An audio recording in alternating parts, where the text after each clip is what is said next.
दुसरी गोष्ट 39 ठिकाणी गेलं की असं वाटतं उरकता घ्या आणि हे सांगते आताच मला भिका पाटलाच्या मृत्यूविषयी बातमी कळाली. भिका पाटलाचा स्वभाव म्हणजे अत्यंत सोज्वळ, प्रेमळ, निरागस, सगळ्यांशी चांगले वागणारे.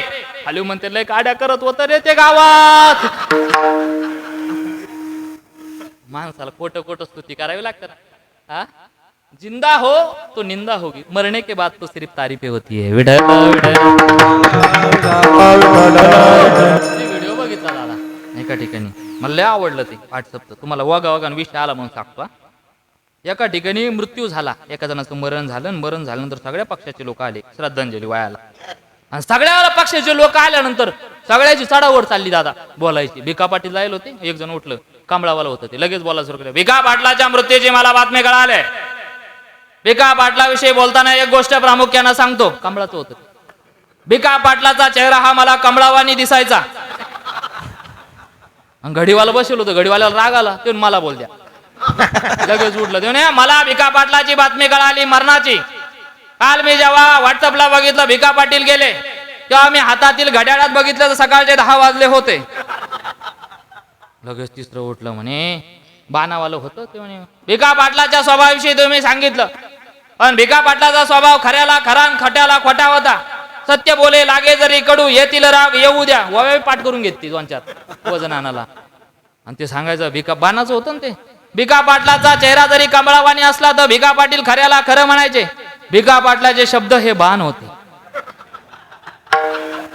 ते हातावाला बसवलं होतं बाजूला, ते माल बोल द्या.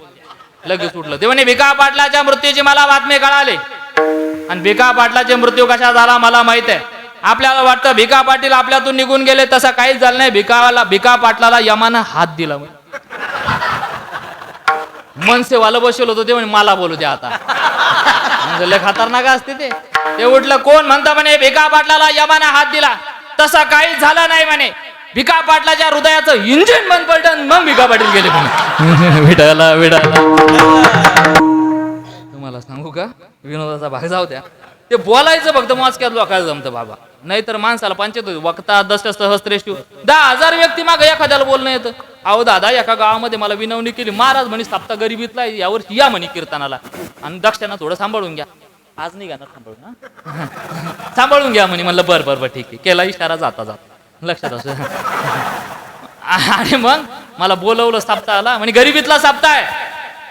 सप्ताहाला गेलो ना, कीर्तन गठून केलं ना बाबा. माणूस एकदा इथं उभं राहिलं खायगे नसतं करत. कीर्तन गठून केलं. मग बोलायला उठतं एक जण शेवटलं गावात, आणि ते बोलायला लागलं, हे बा आताच या ठिकाणी समाजा महाराजांनी चांगलं कीर्तन केलं. मग तुम्हाला सांगणंय, कीर्तनाला चांगलं येत जा, तुम्ही येता बे पंक्तीला बे चांगलं तणकून खाता. पण एका गोष्टीची आईगाई होऊ राहिली आपल्याकडून, तुम्ही वर्गणी कमी देऊ राहिले. तुम्ही वर्गणी कमी देत असल्यामुळे आमच्याकडे पैसे कमी राहू राहिले, आणि आमच्याकडे कमी पैसे होत असल्यामुळं हे असे समाधान महाराज सारखे हलके महाराज आणणं पडते म्हणे. तोंडावर सांगितले.